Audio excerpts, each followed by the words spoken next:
চিতই পিঠা বানাতে গিয়ে ঝামেলায় পড়েনি এমন মানুষ খুব কমই আছে। তার উপরে এখন এত ব্যস্ততার সময়ে কাঠের উনুন জ্বালিয়ে আর মাটির সরায় চিতই পিঠা বানানোটা ভীষণই সমস্যার। তাই ঝামেলা ছাড়া আপ্পাম প্যানে গ্যাসের উনুনে পারফেক্টভাবে চিতই পিঠা কিভাবে বানিয়ে নেওয়া যায় সেটাই আজ আপনাদের সঙ্গে শেয়ার করব। 2 কাপ আতপ চাল আমি 2 ঘন্টা আগে ভিজিয়ে রেখেছিলাম।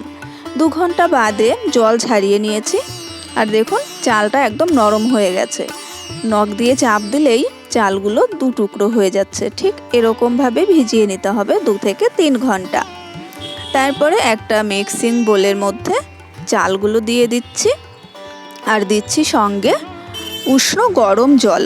এটা ঠান্ডা জলে পেস্ট করব না, তাহলে পিঠেটা ভালো হবে না, শক্ত হয়ে যায়, পিঠেটা নরম হয় না। একটা মিহি পেস্ট বানিয়ে নিতে হবে। আমি হাত দিয়ে দেখিয়ে দিচ্ছি পেস্টটা কতটা স্মুথ হয়েছে। ঠিক এরকম একটা মিহি স্মুথ পেস্ট তৈরি করে নিতে হবে।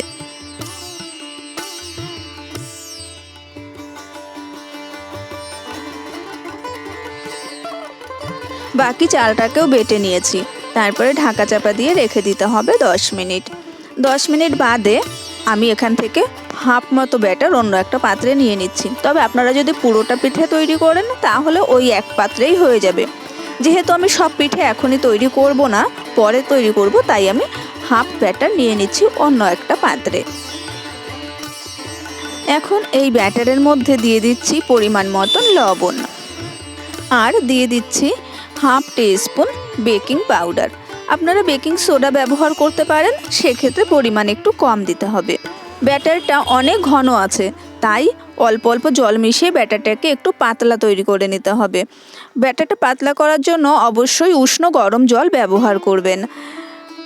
যে হাতাটা ব্যবহার করছি এই হাতার উপরে একটা পাতলা লেয়ার পড়লেই বুঝতে হবে ব্যাটারের ঘনত্বটা একদম পারফেক্ট আছে। তাই একবারে বেশি জল না দিয়ে অল্প অল্প জল দিয়ে ব্যাটারটা রেডি করে নিতে হবে। ব্যাটারটা হাতার সাহায্যে একটু ভালোভাবে ফেটিয়ে নেবেন, এতে করে পিঠেটা খুব সুন্দর সফট হবে। এদিকে আমি ওভেনে একটা আপ্পাম প্যান বসিয়ে দিয়েছি। প্যানটা গরম হলে দিয়ে দিচ্ছি সামান্য পরিমাণে সাদা তেল। আপনারা সর্ষের তেলও দিতে পারেন। আমি চামচে করে জাস্ট 1-2 ফোঁটা করে সাদা তেল দিয়ে দিয়েছি আর একটা অয়েল ব্রাশ দিয়ে ভালো করে ব্রাশ করে সব জায়গায় লাগিয়ে দিয়েছি, যা এতে করে পিঠেটা খুব সুন্দর উঠে যাবে। এবারে গ্যাসের ফ্লেমটা একদম লোতে রেখে ব্যাটারগুলোকে দিয়ে দিতে হবে আপ্পাম প্যানের মধ্যে।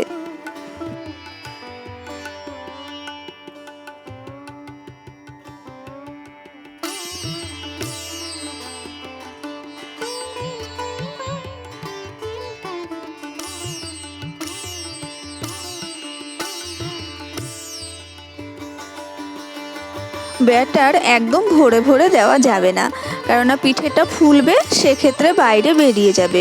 তাই একটু খালি রেখে রেখে ব্যাটারগুলো দিয়ে দিয়েছি। এবার ঢাকা চাপা দিয়ে গ্যাসের ফ্লেমটা লো টু মিডিয়ামে রেখে 3 থেকে 4 মিনিট অপেক্ষা করব।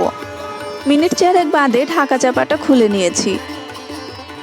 পিঠেগুলো বেশ সুন্দর ফুলে উঠেছে।